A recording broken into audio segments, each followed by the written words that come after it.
Hello. Welcome, welcome. Happy Wednesday.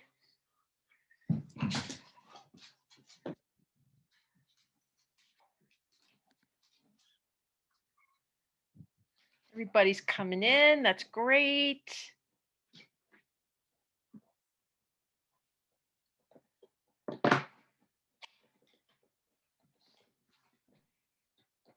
My name is up there. Yay! You got it figured out. That's great. Vicki, I went to a veterinary conference recently over Zoom, and there were 350 people there. Can you imagine that? And so many people had weird, bizarre names listed. It would be like, Joe's iPhone, or, it would just say iPad or my iPad. And, they needed to take attendance. I had one. Mine used to say my iPad. Yep. When Yeah. I did it on my iPad. I just figured this out. It was really hard for me to log on though. Oh, yeah, I bet. Oh, But my gracious. yeah, I'm here. Now we have a different owner. That's right. That's right. I'm not sure who. All right. If you wouldn't mind, go ahead and type your name into the chat for me, as usual, and we'll get things started. Looks like everybody's here. Very good.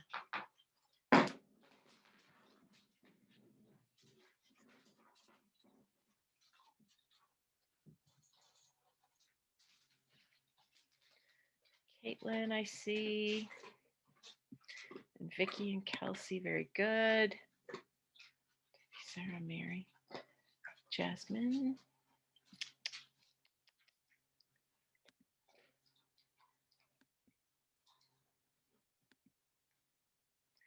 Yes, who do we have under owner here?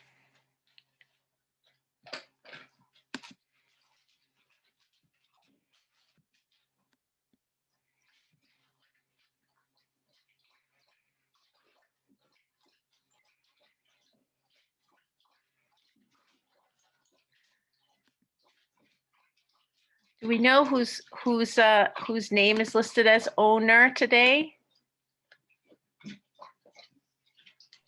Vicki?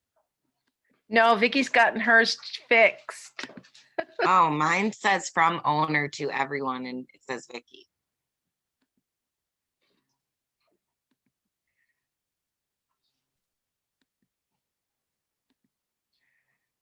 Yeah, I see you as Vicki, though. I'm curious who this is right here.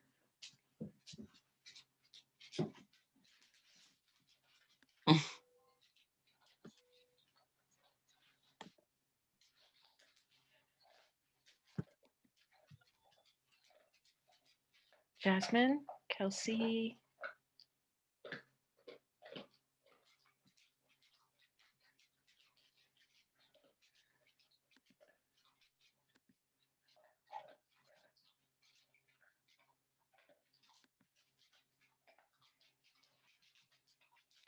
Okay.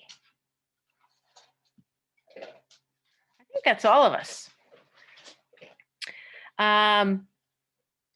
Quick update on the lecture exam.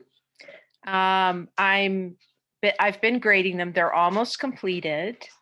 I was very pleased with these exams, especially since it was your first one. We do have one classmate who has not taken the exam yet.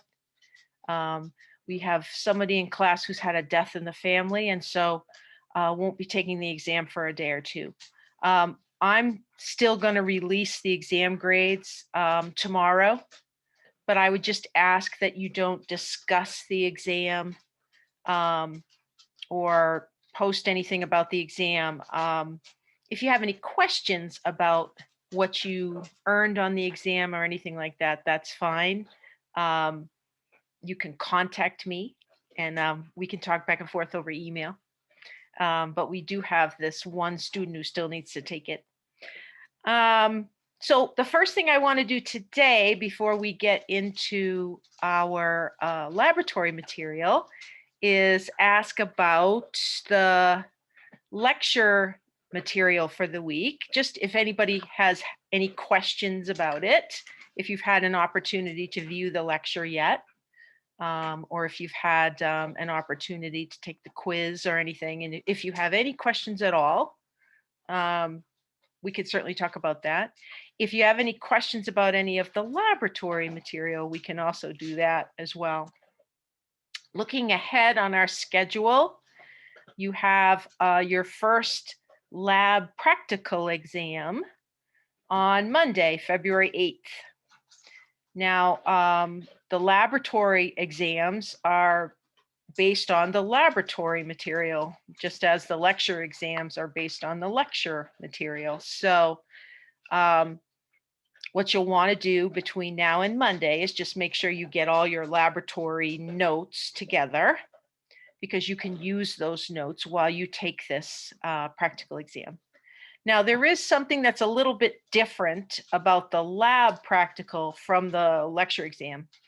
They're very similar in that that exam will be open to you through the day on Monday from 8 a.m. to 8 p.m. Actually, it stays open till 10 p.m., but you need to submit your exam by 8 p.m. unless you've made other arrangements with me.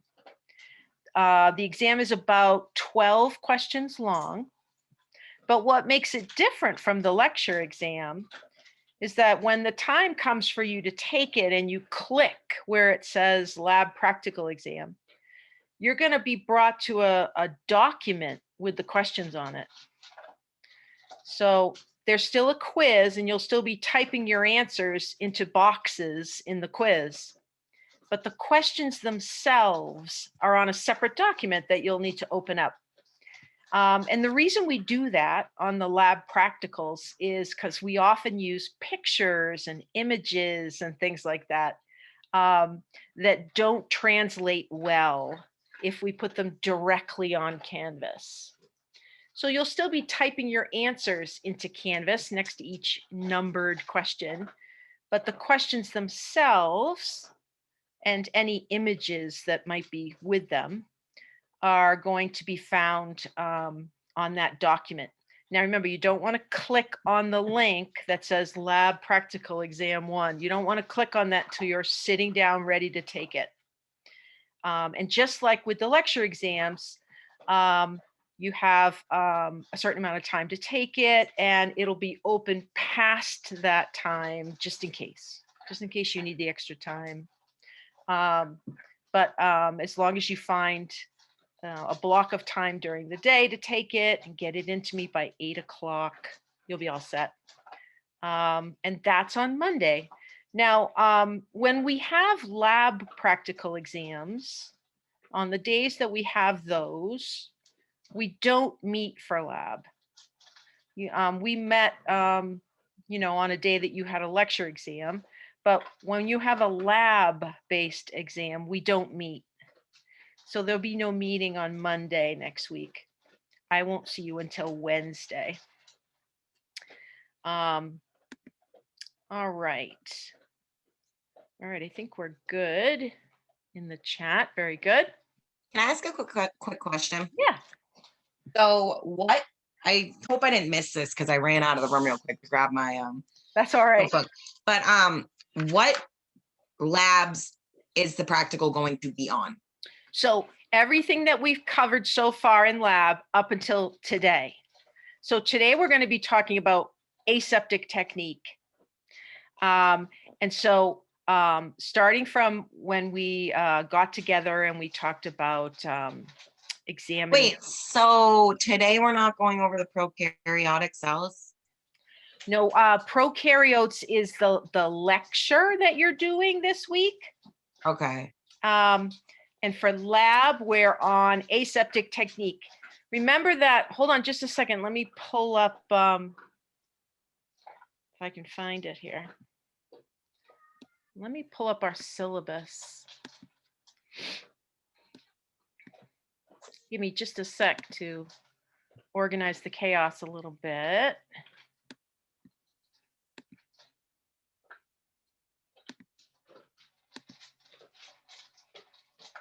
I guess I'm confused on what, I thought labs were on Monday. So we use our Monday and Wednesday time for a laboratory. In other words, when we're together on Zoom, we're doing laboratory work. Does that make sense? So I've pulled up, and you should be seeing on your screen the syllabus. Does everybody see that? So if we were on campus, we would be meeting for lecture, and then we would meet for lab on Mondays and Wednesdays. So we'd have a separate lecture time and a laboratory time. So while we're remote like this, the lecture time is just asynchronous. We're not getting together for lecture time. That's why I'm posting those lectures for you so you can watch them, and according to your own schedule. What we're using the Monday and Wednesday meetings for is laboratory. So when we get together on Zoom, this is what we would be normally doing in laboratory together. Okay, now I'm just going to scroll down here through the syllabus. And remember, at the end of the syllabus is this schedule laid out for you. So what's in this column over here on the left, this is all related to lecture. And what's in this column over here on the right side, this is all related to lab.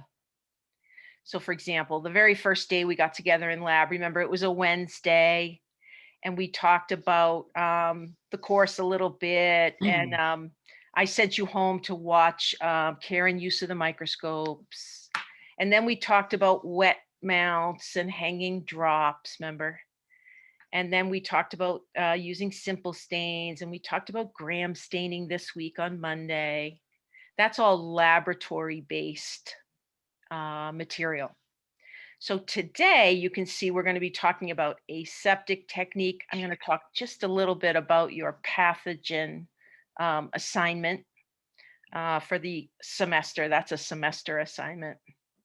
And then on Monday, February 8th, you've got this lab practical exam, number 1.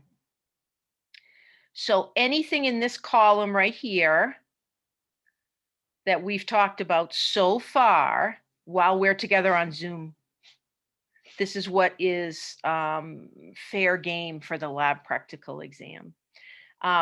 Remember, a couple of important things. Number 1, all of our Zoom meetings are recorded. And if you go to YouTube in our playlist, you're going to find all of the labs we've had so far in video form.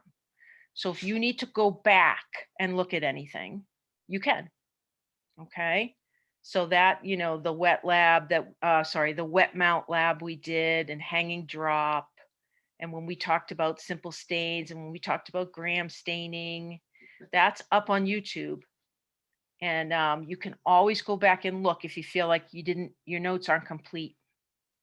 Just like with the lecture exams, you are free to have notes next to you while you're taking these lab practical exams. Whatever notes you've taken for yourself during laboratory, you are free to have next to you. Okay, so that'll be basically what you'll need to do for the rest of this week, is make sure those notes are all in order. Okay. And again, this typically on a lab practical, there are 10 to 12 questions. And because it's laboratory based, I may do something like show you an image and ask you a question about it. I may show you a picture of a microscope and ask you, you know, where the objective lenses are, where are the eyepieces, where is the stage.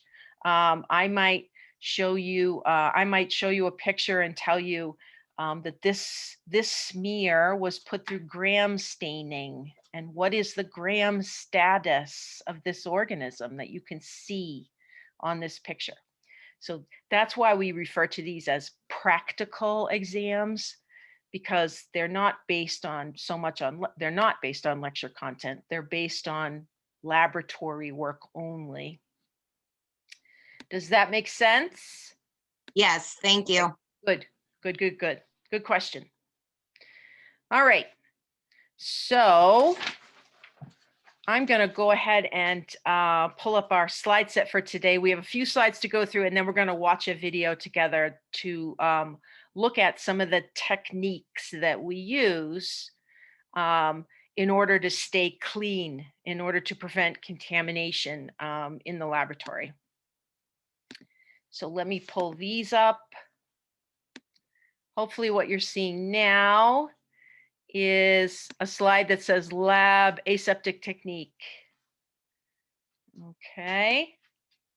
All right. So the point of this exercise today is for us to, well, first define what we mean. When I use that phrase, aseptic technique, what am I talking about?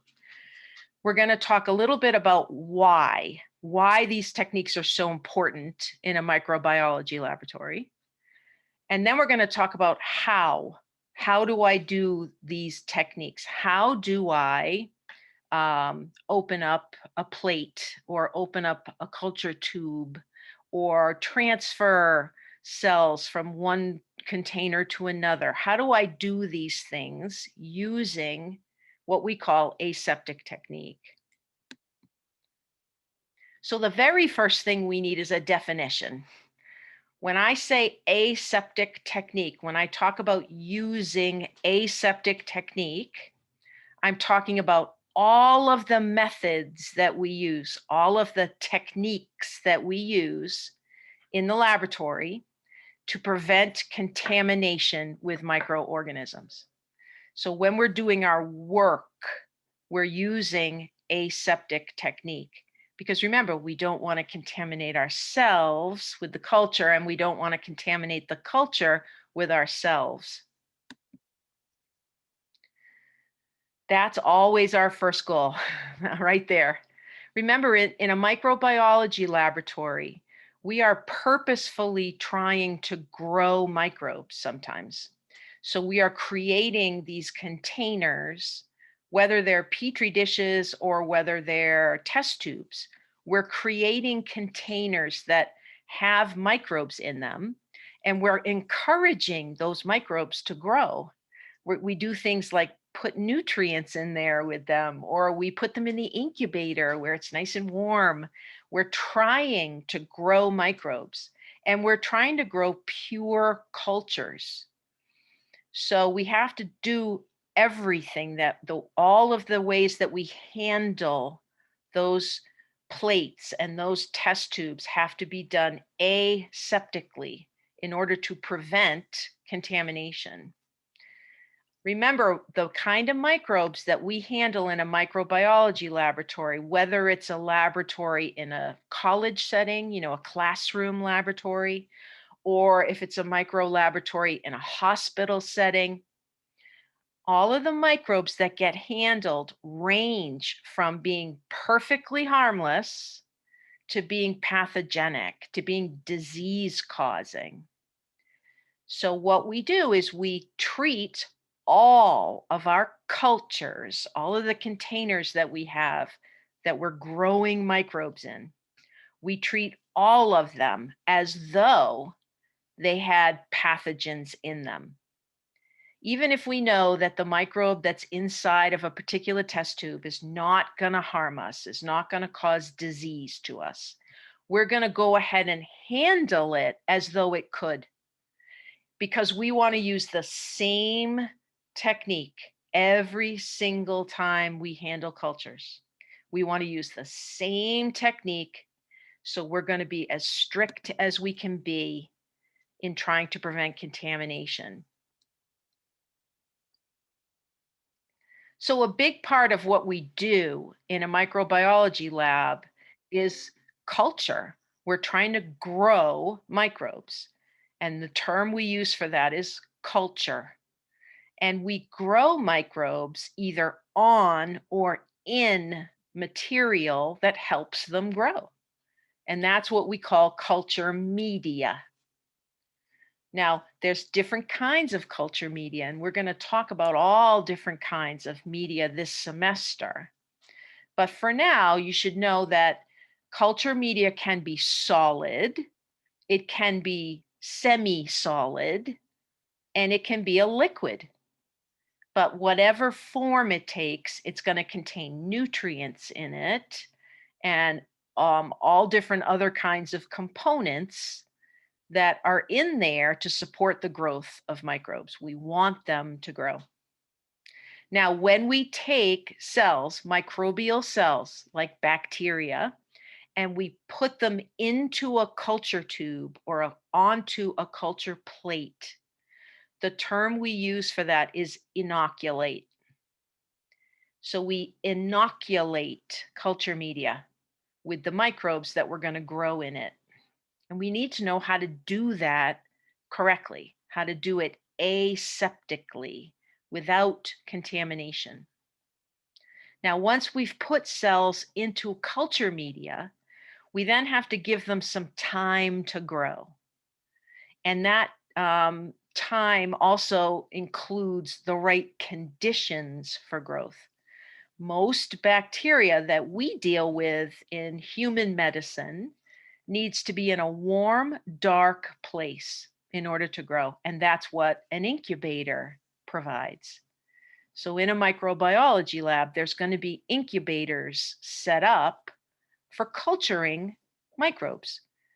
And when you can set the temperature on an incubator, you can add or remove certain types of gases from an incubator, like carbon dioxide. You can also count on the inside of the incubator being dark once the door is closed. And like I said, many of the bacteria that we work with in human medicine grow best in a dark and warm environment. So that's why we put our cultures into the incubator to allow them to grow. Now, there are some organisms, including some human pathogens, that don't go into the incubator. They sit on a counter somewhere. They sit at room temperature to grow. So I don't want you to think that you have to put cultures into an incubator. You don't. It depends on the organism. But many of the organisms that we deal with in medicine get grown in an incubator. So we talk about incubating cultures all the time. Now, like I said earlier, there are many different kinds of culture media, and they do different things with different organisms, but there is sort of a category that is just plain old growth media. It's just a very basic media that is just designed to help microbes grow. It's full of water and it's full of nutrients, essentially, the kinds of things that bacteria particularly need to grow. But you have to think about for a minute the fact that you've created a container that contains either a solid or a liquid that is designed to help bacteria grow. So if a bacterium were to get into that container that we didn't want there, if we accidentally contaminated that container with a bacterium that we didn't intend to go in there, that bacterium is going to grow too. So that's why we have to be so careful with our culture containers. We only want to put in there the microbes that we want to grow. We want to keep all the other possible contaminating microbes out. And in order to do that, we have to use aseptic technique.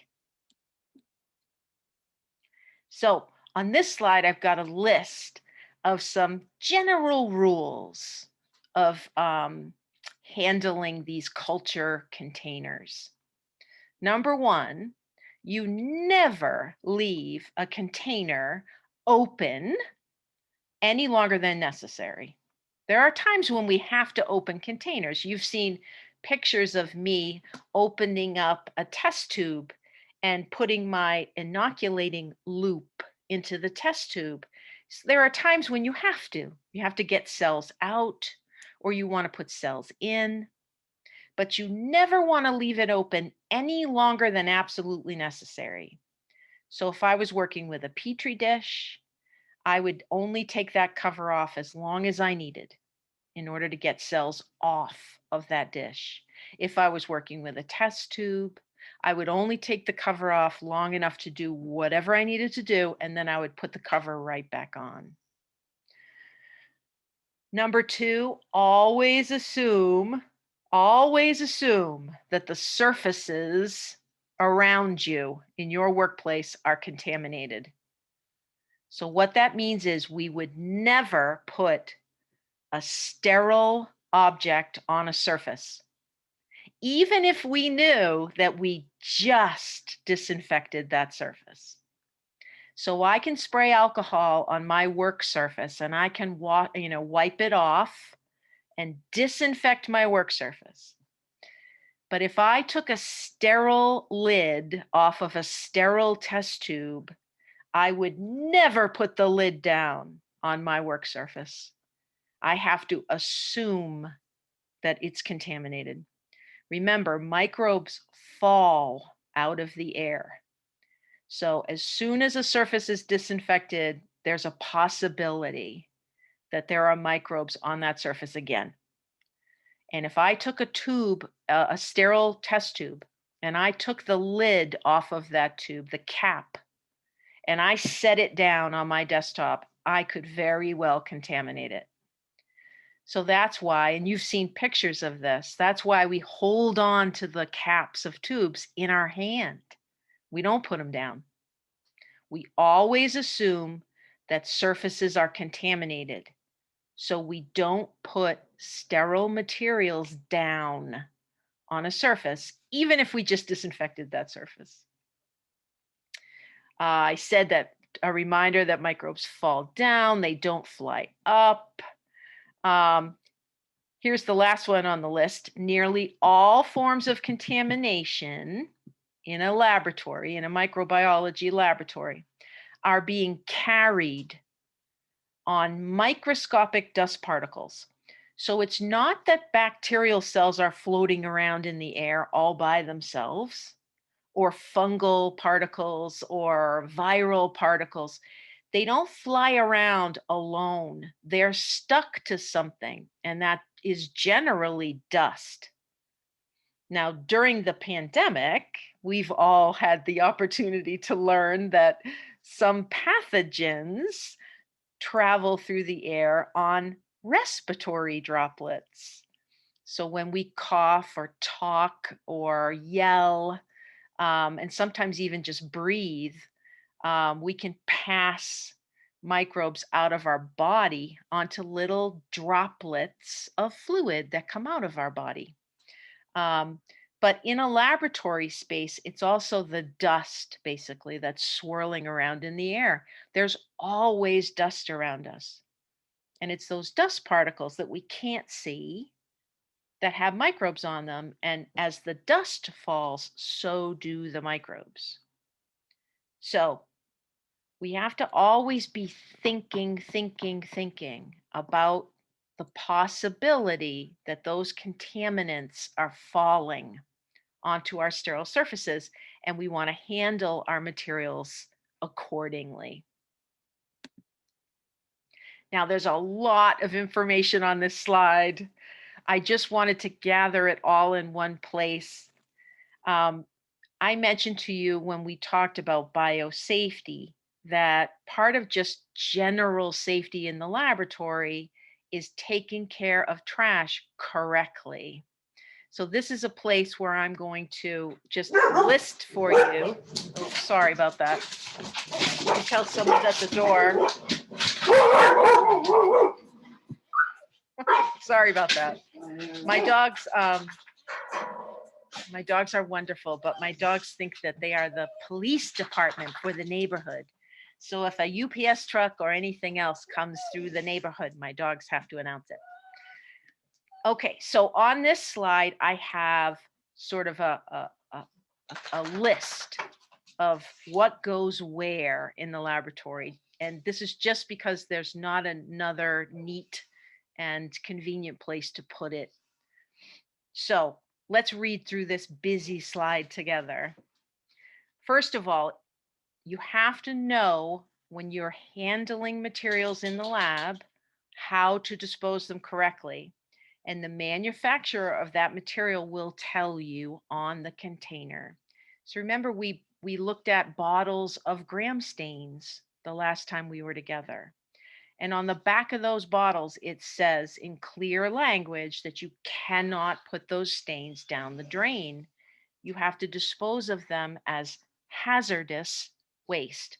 And so in the laboratory, there are going to be containers for hazardous wastes. And each one of those containers will have labels on it.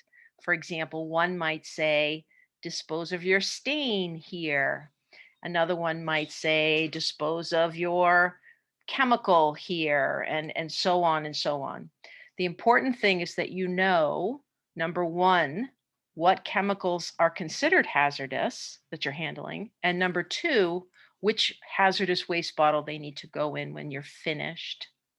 Of course, regular trash is going to be in the lab. Remember, gloves go in regular trash. Things like paper towel, the paper towels that you use to wipe down your work surface before you start.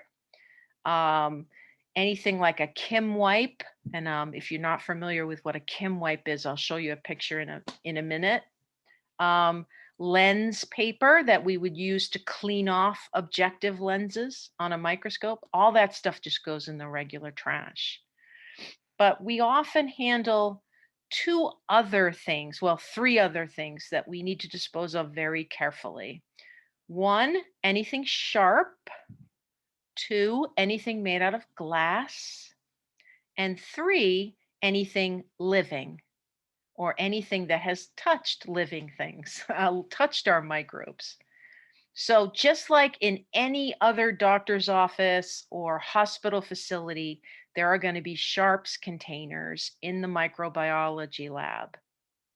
The difference in a micro lab is this: there are going to be two different types of sharps containers.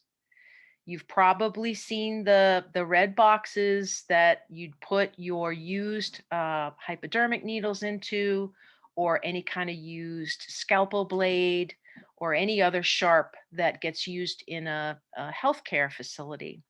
But in addition to having that, we also have what are called contaminated sharps containers. It's a terrible name because lots of sharps are contaminated with things.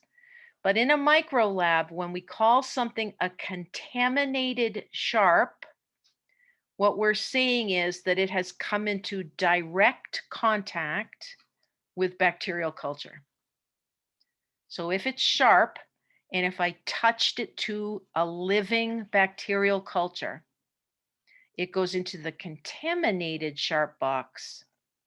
If it's sharp and it didn't touch a bacterial culture, it goes into the regular sharp box. I'll say a couple more words about sharps in just a moment. Of course, one of the things we use most in a microbiology lab are microscope slides. Those are made out of glass.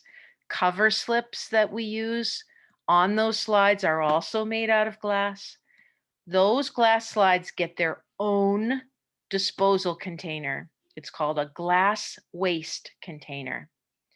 It's not that they are particularly hazardous in terms of the microbes. Remember, most of the slides we stain, and stain kills microbes. It's not the microbes that we're worried about with glass slides. It's the glass we're worried about. When you put glass slides and cover slips into a regular trash can, you run the risk that that glass is going to break and it's going to poke through the bag and harm someone. So we have very particular containers in the lab. They are boxes and they're made out of thick cardboard. And into those boxes go all of our glass waste material. I will add here too, as frustrating as it is to a lot of my students who are environmentally conscious, microscope slides are considered single-use items.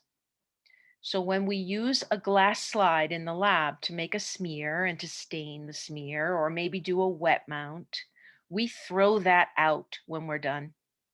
However, there is an exception. Remember, we said depression slides, the slides that have the little well cut out of them that we use for hanging drops. Depression slides we use again and again. So we will wash depression slides and we will sanitize them and disinfect them and use them again and again.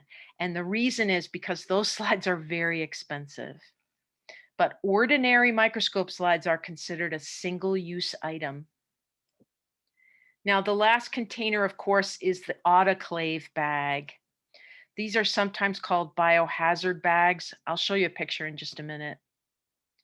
The materials that we use to grow microbes in the laboratory, the materials that have living microbial cells on them, have to be autoclaved before they can be disposed of. If you're not familiar with autoclaving, don't worry too much. We're going to talk about it in detail in a couple of weeks. But for right now, know that an autoclave is a machine that uses high heat and pressure in order to kill living cells. So what we do in the microbiology lab is we take all of our used culture containers, all of the Petri dishes, all of the test tubes, anything that we've used to grow and work with microbes, all of that stuff goes into the autoclave bag. The autoclave bag then goes into the autoclave. Everything inside the autoclave gets killed. And then we take that bag back out and we throw it into the trash. I also want to point out down at the bottom of the slide, you can see there are things we use in the lab that we use more than once. There's lots of things. I mentioned the depression slides. We use those more than once. We use glass test tubes sometimes. Sometimes we use plastic test tubes, single-use plastic test tubes. But glass test tubes are not single-use items. So if we're going to use a glass tube and it's got culture in it, what we do is we dispose of the culture into the autoclave bag, and then we sterilize the glass tube. We wash it, and we actually put the tube into the autoclave as well. The tube is going to be sterilized in the autoclave, and we'll be able to use it again. There are also metal instruments that we sometimes use in the lab that we will wash and put through the autoclave in order to sterilize them. We're not going to throw those away. We're going to use those again and again.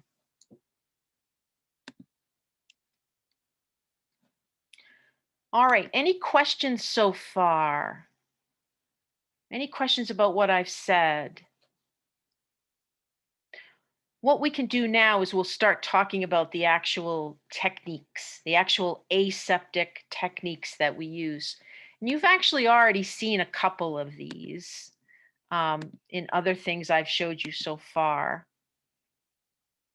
Remember, we already talked about how we clean off our workspace with disinfectant. We talked about the 60 to 90% alcohol and the 10% chlorine bleach.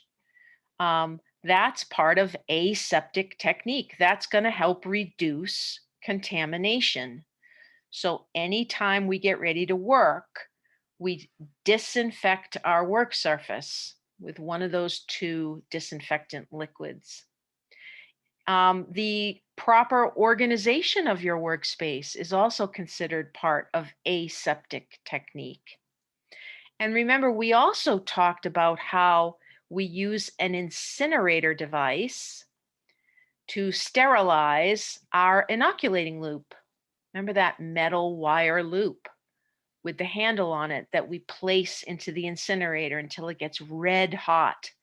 That's also part of aseptic technique.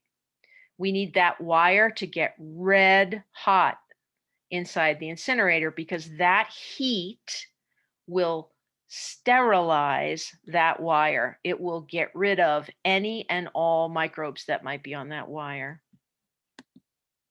So those are things we've talked about so far, but now we need to talk about a couple of other techniques that are used in terms of aseptic technique.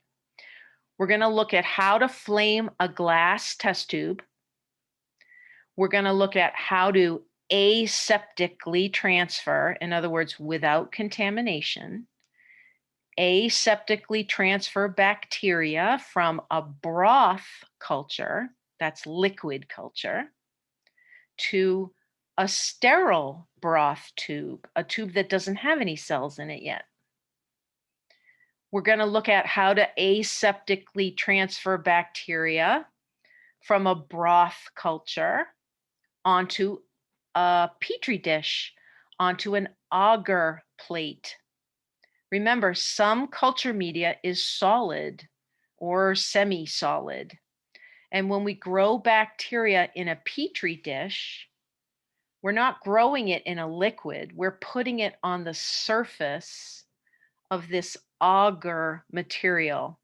It's almost like a gelatin that's been in the refrigerator too long. It's thicker than normal gelatin, but it's still relatively soft. You could poke your finger through it with ease. We're going to talk about how we handle these agar plates or agar dishes, as they're sometimes called. We're going to talk about some of the other tools that we use to prepare culture. And we'll look at an autoclave bag. So I said I wanted to say a couple more things about sharps, and this is where I'll say it. Sharp objects need to be disposed of correctly so people don't get injured. And I am I'm a person that's a real stickler for the correct use of sharps containers. But remember, in a micro lab, there are going to be two different sharps containers. So you got to know the difference. One of them is going to be labeled sharps and one of them is going to be labeled contaminated sharps. Now you might ask yourself, and reasonable people have, why in the world do they use both? Like, why not just make all of your sharps containers contaminated sharps containers? And then there won't be any confusion. Well, the answer is a contaminated sharps container has to be disposed of differently than a regular sharps container. And like most things in healthcare, it's very expensive. It's very expensive to send away a contaminated sharps container, and that's because it's considered biohazardous waste. So just like in a doctor's office, if you had a sharps container that had needles that might have blood on them, that's considered biohazardous waste. And it's just more expensive to get rid of that than it is to get rid of a sharps container that only contains sharp objects that have never touched anything potentially contaminated. So it really is all about money. The way you tell a contaminated sharps container from another type is this symbol. If it has this symbol on it, you know that the sharp materials inside are biohazardous. In other words, there's the potential that they have microbial contamination. They've touched body fluids, they've touched microbial cultures, and they need that extra labeling to warn people about the possible contaminants inside. These sharps containers, a contaminated sharps container or a biohazard sharps container, once they're full, they're treated like all other biohazardous waste. They get autoclaved to kill off any cells that might be in them or spores that might be in them, and then they're disposed of. So again, it might seem strange to have two different containers in the laboratory. You might think to yourself, why don't we just throw everything sharp into the contaminated sharps container? But the answer really does come down to money. It's cheaper to throw away a sharps container, to dispose of a sharps container that contains non-biohazardous sharps than it is to throw away a container that contains biohazardous sharps. I put this picture, and I love this picture because this is very true. This is the sharps container at the bottom that you've probably all seen.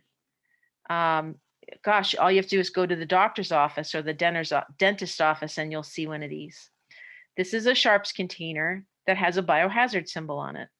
So this would be what a microbiology lab would call contaminated sharps. But there are also containers like this in laboratory spaces. And who knows, maybe you've seen some of these too in places where you've worked. This is just an empty laundry detergent container. This is an empty coffee container. And you'll notice that they've been labeled sharps. These are perfectly acceptable under regulations, as long as what's in here is not contaminated with anything biohazardous. So I could put razor blades in here if I was using razor blades in my work. I could put the kind of blades that I use on a table saw or a jigsaw. I could tuck those in here. Those are considered sharps, but they're not contaminated. This is an expensive item to dispose of. Now, I also want you to notice that every once in a while in a laboratory space, and I have seen this in my professional life, there'll be a container like an old milk container that they've got labeled for sharps. That is against the regulations. Sharps containers, you should not be able to see through. So if you're ever in a laboratory and they're using an old, transparent milk container or something to store old sharps in, you might want to point out to them that that's against the regulations. And of course, it's very against the regulations to put anything sharp in a garbage bag. It's dangerous. It's dangerous to the staff that comes in and has to clean out that garbage. This is a picture of a glass waste container. This box is about 3 feet tall. It's made out of heavy cardboard. These are available commercially. There's a little hole at the top that you can't see in this picture. All of your used, broken, or disposed of glass goes into this container and gets thrown away in this container. And again, it's not that it's necessarily contaminated. This is not considered contaminated sharps. This is considered uncontaminated, but glass, so dangerous to handle. And that's why it's in the solid cardboard container. All right, questions. Most of you have indicated that that you're interested in getting involved in healthcare and in the healthcare field. And so most of you will encounter contaminated sharps in your professional career. If you're working in a doctor's office or you're working in a hospital setting, you're working around sharp materials that are being disposed of that have come in contact with potential microbial pathogens. Anything that has touched body fluid or sometimes used to contain body fluid, like little plastic cups and things like that. Those things have to be handled very carefully because of potential microbial contamination. So that's why they're treated as biohazardous waste. All right, the next thing we're going to do is we're going to look at these techniques that I mentioned on our list a moment ago. I'm going to pull that up for just a sec. This list right here: flaming a glass tube, aseptic transfer from a culture to a sterile broth container, aseptic transfer from a culture to an agar plate, proper handling of agar plates, other tools, and the autoclave bag. So we're going to watch this video together. And when I finish, when the video finishes, we will take questions again. When we're working in the microbiology lab, we are often moving bacterial cells from one place to another, from one media to another. And there are different reasons that we do this, but we always have to use our very best aseptic technique while we're transferring cells so that we don't cause contamination to occur. Now, there are lots of reasons why we would take cells out of one culture container and move them to another. One of the most common reasons we do this is because cultures get old. Remember, when we put cells into, for example, a broth culture, there's a certain limited number of nutrient molecules in there. And as the bacterial cells start to grow and divide, they're going to use up those available nutrients. They're also going to be excreting waste materials into that culture tube. And that's going to be dangerous to the survival of the bacterial cells. So from time to time, if we want to keep a culture going, we have to take some cells out of the old culture and move them into fresh media so that they can begin to grow and divide, again, with plenty of nutrients and plenty of space. We call that process subculturing. When you take cells out of an existing culture and you move them into fresh media, we call that subculturing. Now, as you've seen, there are really two primary types of culture containers that we encounter most often in the laboratory. There are test tubes, and those can have liquid media in them. They can have a semi-solid media in them. They can even have solid agar in them. The other container we see is the Petri dish, the plastic single-use lidded dish. We often refer to these as plates. And those agar plates have a thin layer of solid media on the bottom. So those are the two containers that we encounter the most, and those are the two containers that we move cells between most often. So what we'll look at in this video is how to do all of that moving using our very best aseptic technique. Set up in the workspace here, there's an incinerator that's been plugged in and is nice and hot. And there's an inoculating loop. The inoculating loop must be sterile because we would never lay a contaminated inoculating loop on the desktop like this. The only other piece of equipment that I'm going to need to do this demonstration is a Bunsen burner. I don't have access to a Bunsen burner today, so I'm going to use something as a substitute, just for demonstration purposes. And that something is a bottle of hot sauce. That seems appropriate, a good substitute for a Bunsen burner. Now, the next thing I need is a broth tube. And I want you to notice that it's a glass tube. We've talked about how to open up any test tube with culture in it by holding it at an angle and by holding on to the top of the tube in our fingers. What we need to remember is that the inside of a sterile tube of uninoculated broth is still sterile until we place something into it. The outside of the tube, though, once you have touched it, it is no longer sterile. Now, when we're working with a glass test tube, we can take an extra step to protect the sterility inside that nutrient broth tube. And that's to flame the mouth of the test tube when we open it, before we handle it, before we put culture material in, and also flame it again before we close it. Now I'm going to show you what I mean by flame it. This is something we can do using Aseptic Technique to add an extra layer of protection against contamination.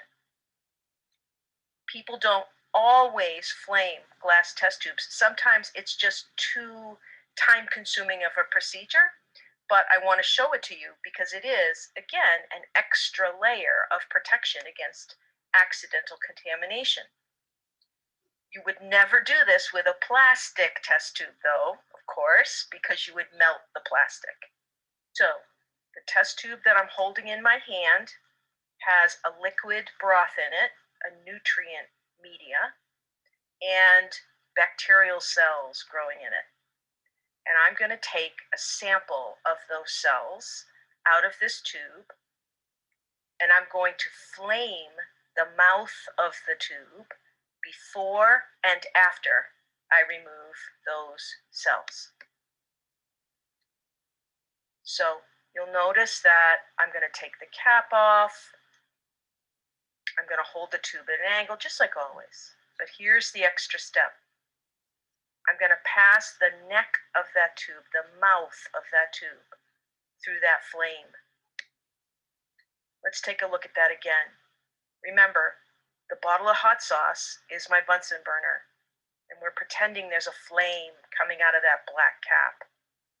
So I'm going to take the neck, the open part, the mouth, if you will, of that test tube, and I'm simply going to pass it through the flame.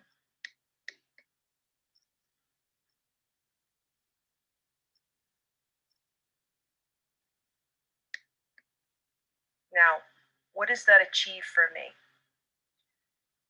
The opening to the test tube is the place that's most vulnerable to a contaminating microbe falling in.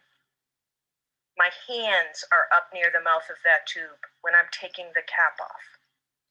And of course, I'm also a source of contaminating microbes, even with gloves on. So, by flaming that opening to the tube, what I'm doing is I'm applying heat directly to the glass.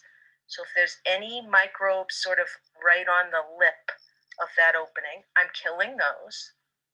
I'm also briefly warming up the air that's in the mouth of that tube. And by doing that, I actually create a little current, a little swirling current of hot air. And just for a moment or two, that's going to protect the tube. It's going to prevent anything from falling down out of the air and going into the tube. So I've created a few moments of protection from accidental contamination. Now, after I'm finished doing whatever it is I'm going to do with the tube, I'm going to pass it through again before I put the cap back on. Again, if I have accidentally introduced any microbes during my procedure, I just killed them. And I've created a little current of air right at the end, just in case there were any microbes hovering over that area, that opening. I've killed them with that heat. It's a very brief pass through the flame. It's going to kill cells that might be on the lip, the outer lip of that tube that might be a source of contamination.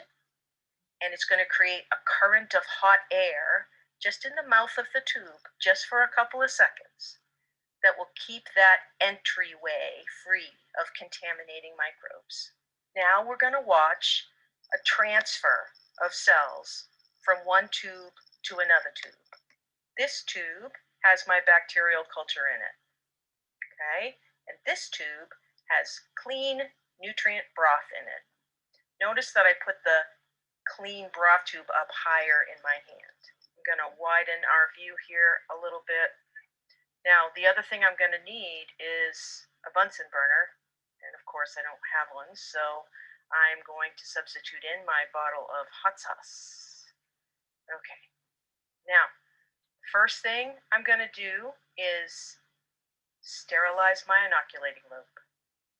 That needs to be into the incinerator until the wire is red hot.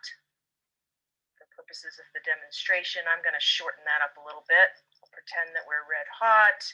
Now we have to hold it until it cools off. Remember, approximately 20 seconds. You can count in your head. Now it's important that you get that loop comfortable in your hand for the next part.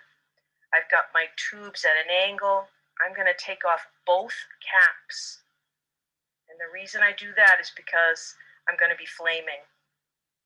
So I'm going to flame the culture tube first. Now I'm going to take out a sample from the culture tube. I'm going to flame it again. And now I'm ready to close the culture tube. Take one of your caps and put it on. Flame the clean broth tube. Place your sample into your plain broth tube. Swirl it around a little just to make sure it all gets in there. Flame it again. Close it with a cap. Remember, your loop is dirty right here, so don't forget to put it back into the incinerator to sterilize it once again. If you're working in a laboratory that doesn't use open flame, you can still do a successful broth-to-broth transfer using your best aseptic technique. You're just going to want to remember to hold both tubes at an angle while they're open.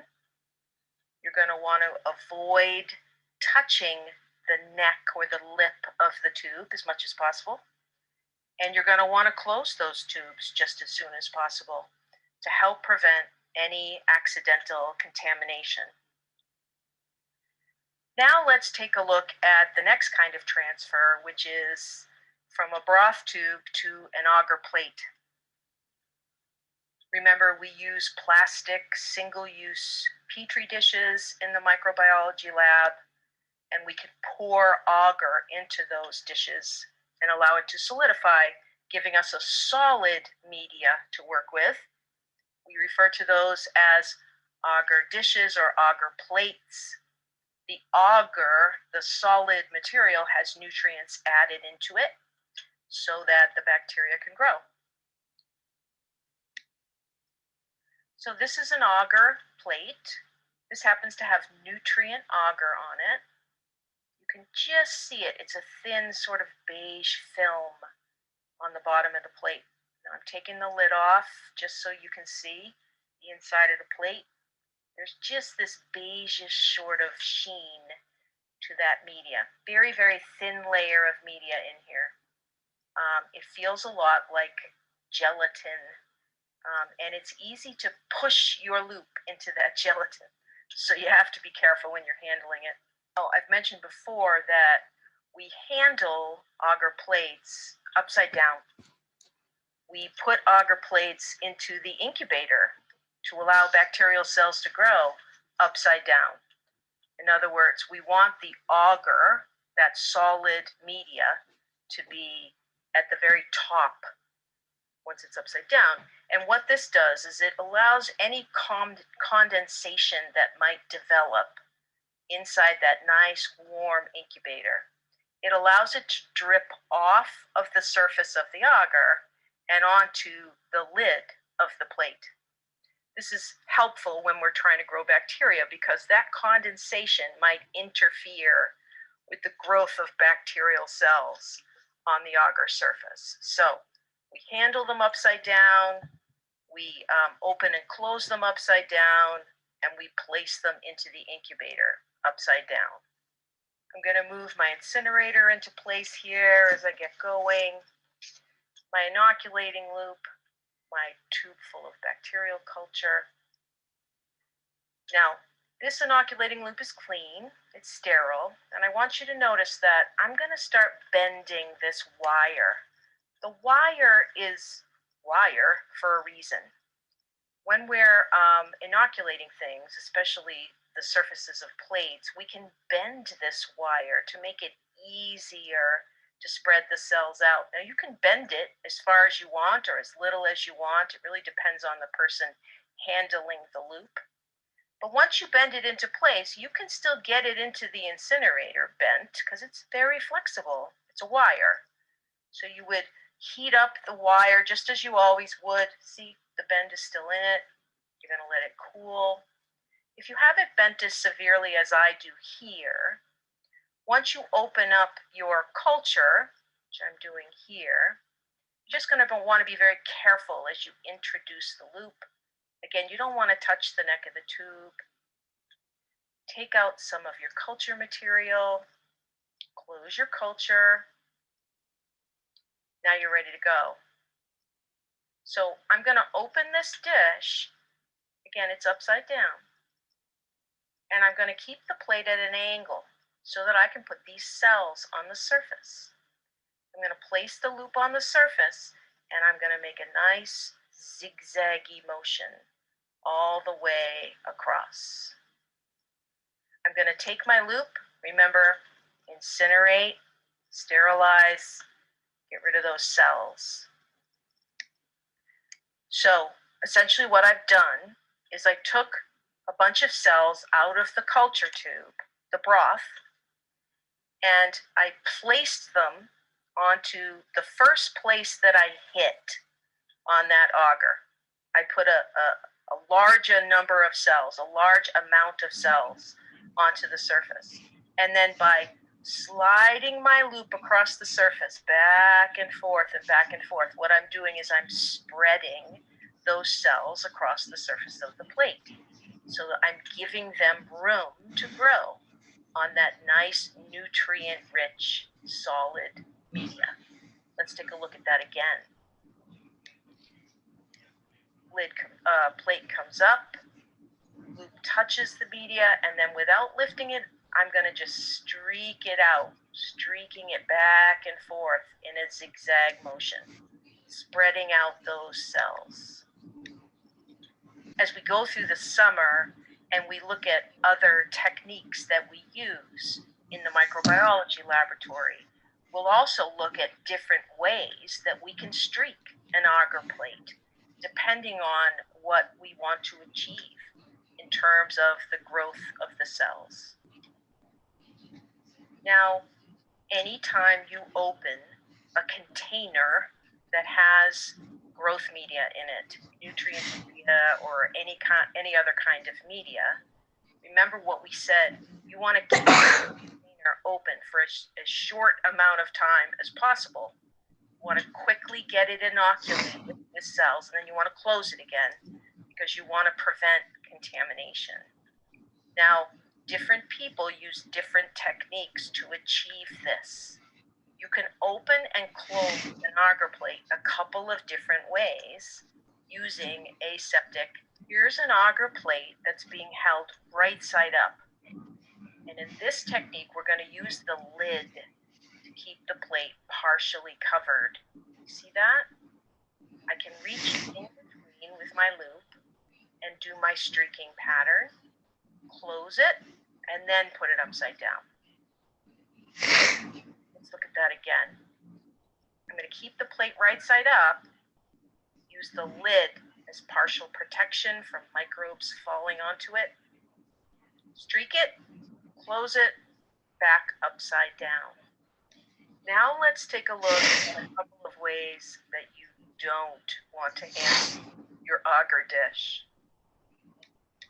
First of all, you never want to just open up an agar plate and hold it straight up to the air, like this. You're just asking for contamination to fall onto that plate. So don't do that. You also don't want to do the other extreme, which is keeping it completely upside down and trying to inoculate it.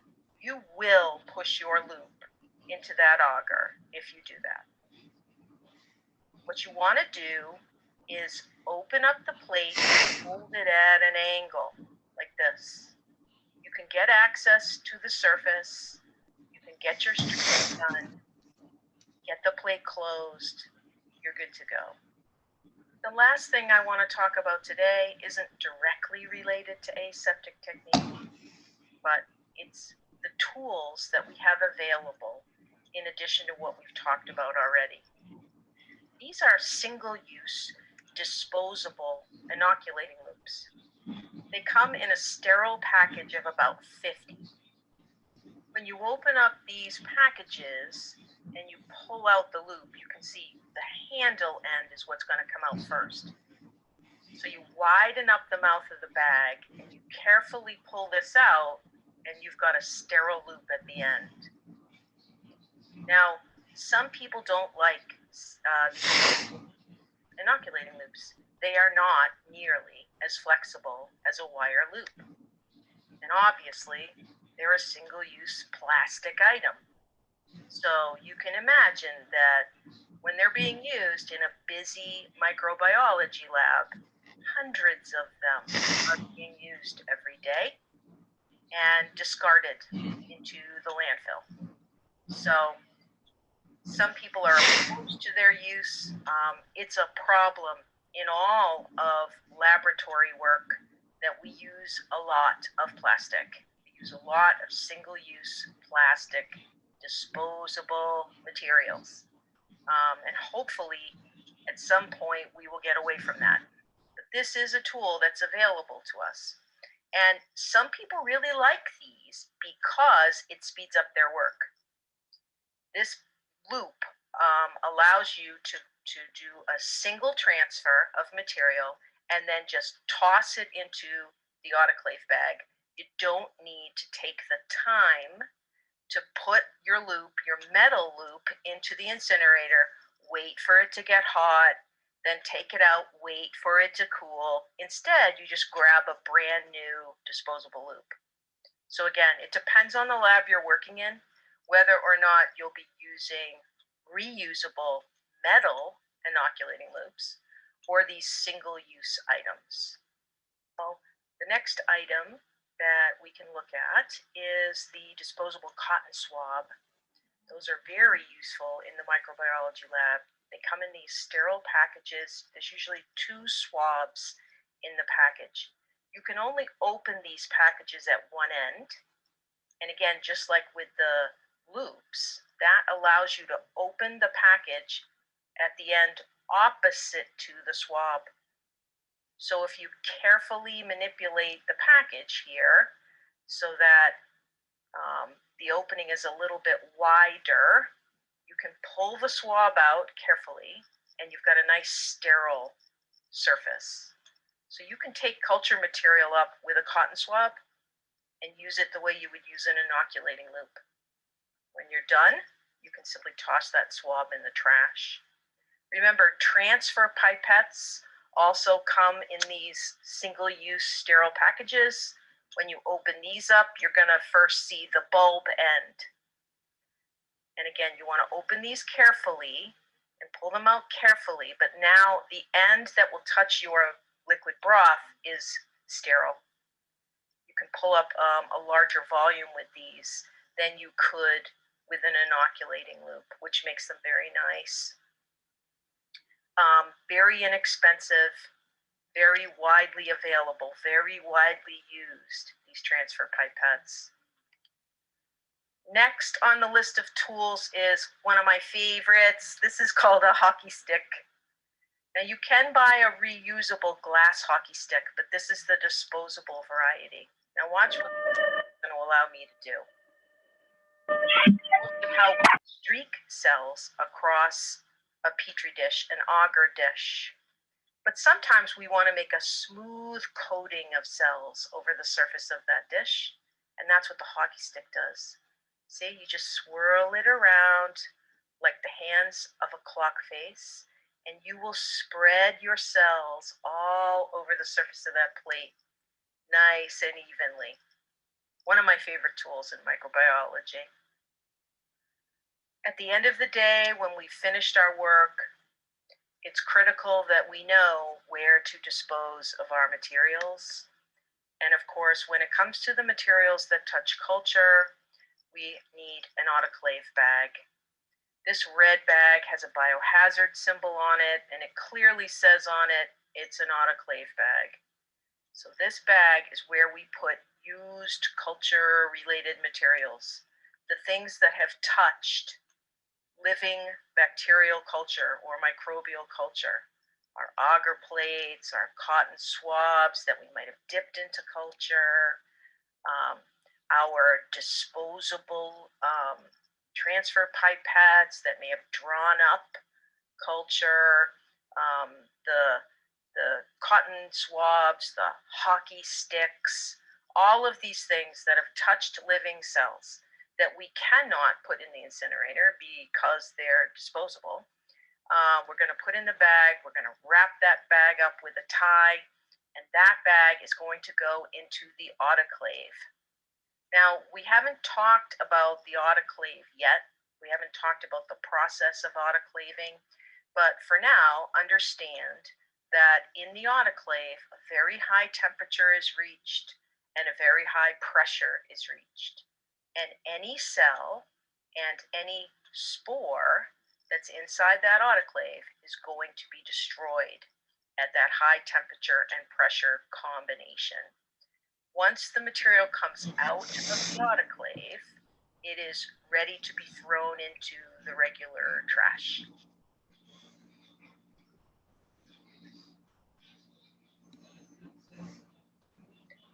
When we're working in the microbiology lab, Oops, hold on just a we are sec. often moving bacterial Don't need to cells watch from that one again. place to another. Okay, very good.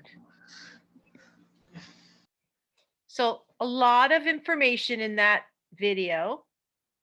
I wanted to point out just a couple of things. Obviously, I made that video when I was teaching the class over the summer, which is why I talk about the summer and this summer.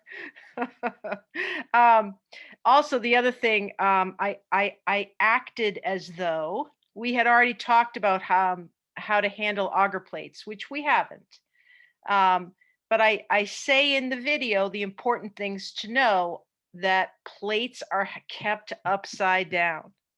And again, it's all about condensation.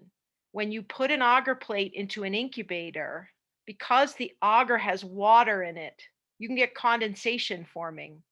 And we want the condensation to fall off of the agar down onto the lid. So we keep it upside down. So we handle these agar plates upside down. And you get used to it after a while, although it seems very strange when you're first starting to learn, I know. So does anybody have any questions about anything you saw in that video? Yes. Does it matter if the covers get mixed up when you're doing the initial transfer? If you're working from broth tube to broth tube, it matters a lot if the covers get mixed up. So how do you figure out which? How do you keep them? It depends on the circumstances. Like, let's say, for example, what you saw in the video was a culture tube that had bacteria growing in it. We took some cells out of that and we put it into a sterile tube. Now, if there were any of the cells from that original culture on that cap, and I put that cap onto the new tube, that's not going to cause a problem, right? Because I moved cells over from tube to tube. Both tubes should have the exact same type of microbe in them. But you should always try to return the same cap to the same tube, because in theory, that culture tube has been around for at least a day, maybe two. And the chances are better that that cap is contaminated than the cap on the sterile tube. So we try really hard to keep the caps correct, just again to add a layer of protection against accidental contamination. Good question. It's not easy to handle 2 test tubes in one hand. It takes practice. And when you're first learning, it's slow. But people Well, who that's what I was thinking. people who do Get this as their confused. job, they get very good at it. And so they always put, you know, cap number 1 here and cap number 2 here, or maybe they reverse that. Everybody has their own little system for remembering. And again, I'm sure it seems like a lot when you're viewing it in that video, but really with a little bit of practice, people get very adept at doing that sort of a transfer. Good Okay, question. it takes practice, takes practice. Everything does, right? Okay. Dr. P, I'm sorry, I had one question about not touching the bottom of the agar dish. If you use the disposable sterile ones, is it okay if you touch it? Um, so when you say not touching the bottom, are you talking about the inside of the dish? So there's the film that's in the inside of the agar dish. Right, And the when you're auger, the auger. Yeah. Yep, Okay, the agar. Sorry. that's okay. And when you're moving, like using the hockey stick or using the loop to put the sample in it, Yep. you're not supposed to touch Okay, that, correctly? let me review that, okay? Because Okay. what you're doing, what you saw in the video was I was taking some cells out of a test tube and I Mhm. was purposefully spreading them over the surface of that auger.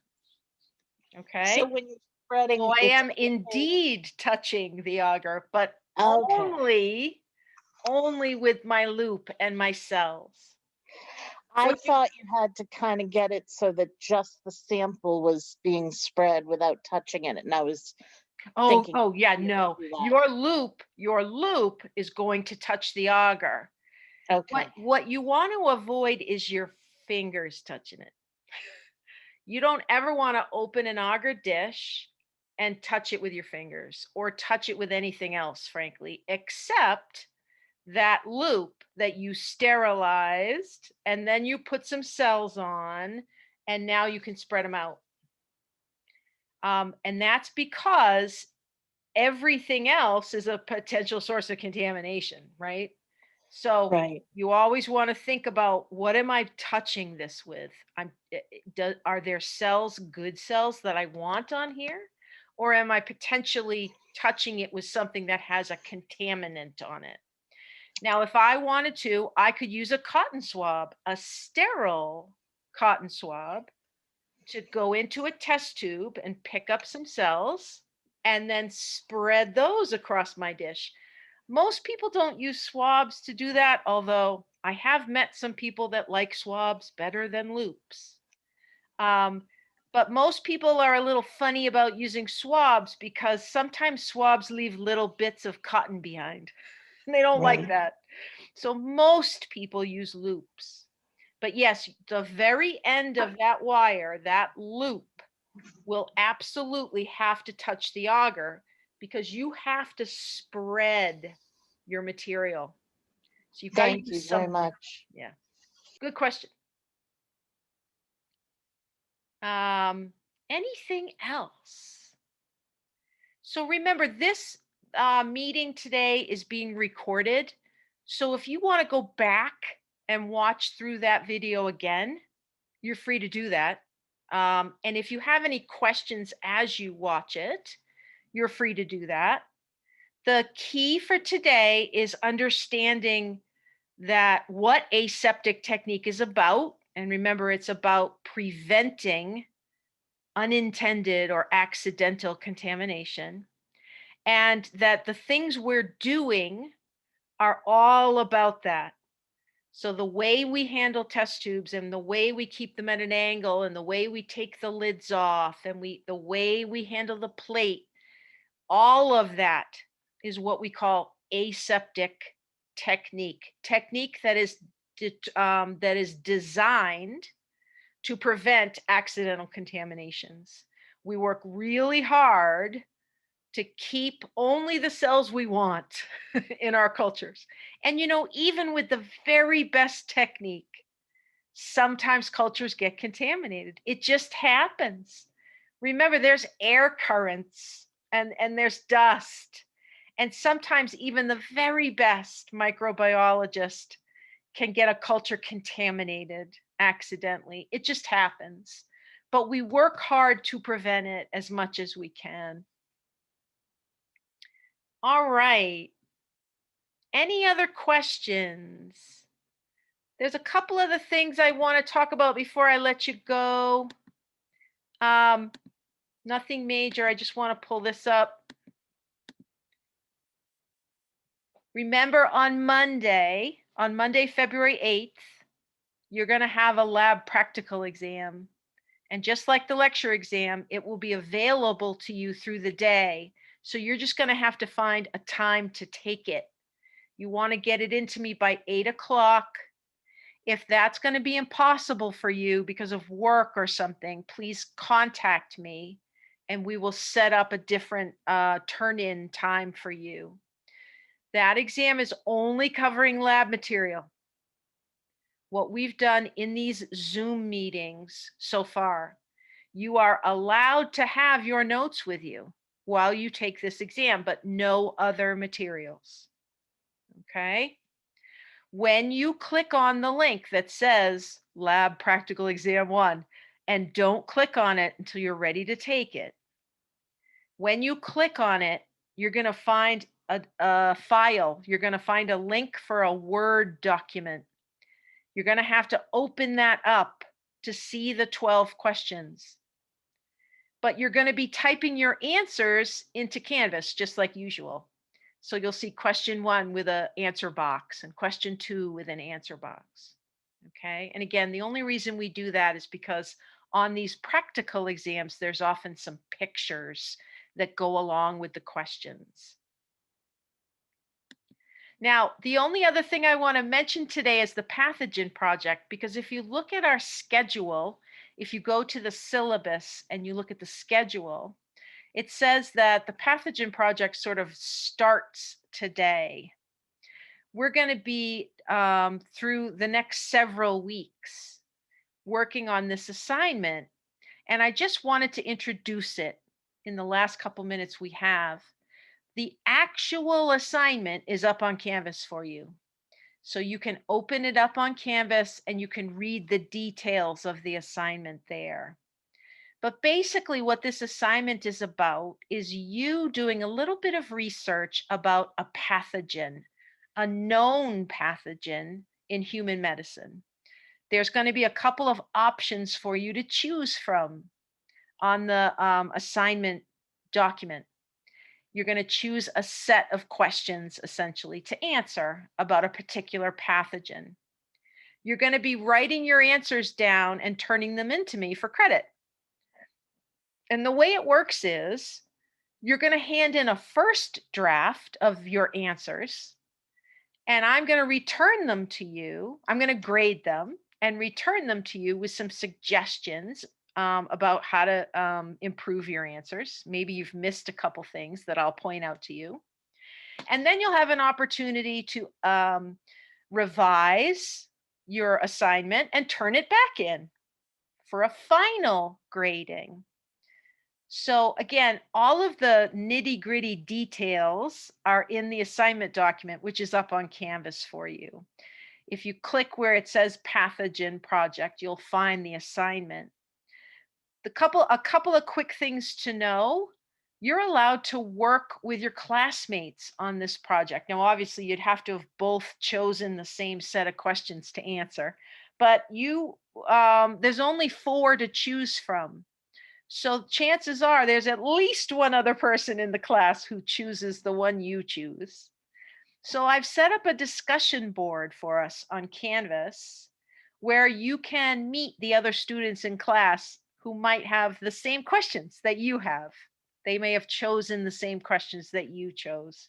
And you're welcome to talk to each other about the answers. The only thing is everybody has to hand in their own assignment. So you're welcome to work together to find the answers, but you're going to want to write up your own answers and turn them into me so that I can grade them for you. In the assignment document, I talk about what kind of reference sources you should be using for this assignment. You are going to want to make sure that for each question, you keep a list of what source materials you used. Now, most of the materials, obviously, that you're going to use in this remote course are web-based. In fact, they're all going to be web-based. So largely what you're going to cite is a web address or a URL. It doesn't matter what citation style you use. The only thing you need to make sure is that you give me the complete web address of the source that you used to answer that question. Anything else? I think that's all I wanted to point out to you. Again, the real details of the assignment, I'm going to leave you to look over. And then if you have questions about it, we can talk about it next week, or you can send me questions over email. On Canvas, you're going to find the when the first draft is due. Hold on just a second, I'll pull this up. I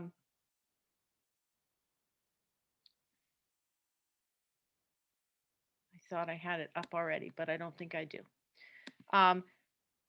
Obviously, you have a little bit of time to do this. You have a few weeks to research the questions. There's 4 to 6 questions for each pathogen, and you're going to choose one pathogen. You're going to hand in your first draft. I'm going to grade that. I'm also going to make recommendations to you to improve it. And then you're going to resubmit it, and you'll get a final draft grade as well. Altogether, this is worth 50 points, half of, the final exam in here. So it's worth putting some time into. And it's a chance for you to read about and learn a little bit about one of the common human pathogens as well. All right, so I'm going to let you go and set you off to whatever's up for you this evening. Remember to stay in touch if you need me for anything. Look for your exam grade, your Lecture 1 exam grade, to be posted sometime tomorrow on Canvas. Please don't discuss the lecture exam with each other until everybody in class has taken it. I'll let you know when that's happened. Practical exam on Monday. Okay, we don't have lab on Monday. I won't see you Monday, but you'll be taking your lab practical on Monday. Anything at all that I need to answer before I let you go? All right, very good, ladies. I will see you next time. Okay. Thank you. Okay. Thank Have a good you. evening. Yeah. All right.